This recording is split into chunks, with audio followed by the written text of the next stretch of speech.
The Baylor School announced plans to reopen for the upcoming school year. With about 20% of their students living on campus, they want to be sure, they say, they have a safe and detailed plan to try to mitigate the spread of the virus among their community members. Channel 3's Mary Frances Hoots explains how they plan to do that and the advantage Baylor will have in getting test results faster. They plan to utilize the lab at their school to test all staff and students before arriving back on campus in the fall. Now, this lab gives them results in 4 hours.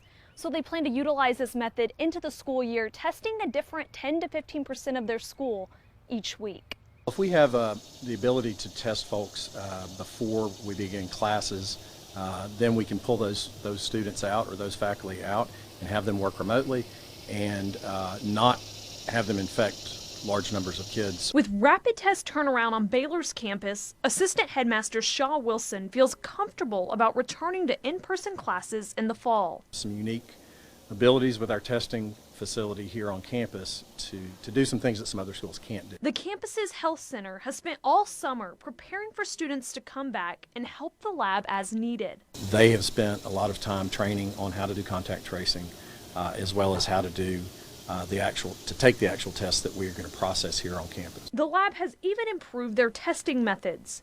They now have a saliva test and will be able to give around 1,000 tests a day in the fall. It's a much easier test to do. It's not as invasive, and it's a little quicker. It's the same lab that was producing COVID-19 test results for all of Hamilton County until the partnership ended in June. With all these resources, the school will do follow-up testing all year long and have specific plans in place if a boarding student tests positive. We have the ability to quarantine our students here on campus and provide them some services that we normally would, but they'll be isolated from other students. All while continuing their academic workload. They'll be able to participate in school remotely just as they would if they were at home. Right now, I am told by the Baylor staff that there are no negotiations in the works to conduct testing for Hamilton County again. They're just mainly focused on testing their students and staff and other private groups that they have contracts with. At Baylor School, Mary Frances Hoots, Channel 3 Eyewitness News.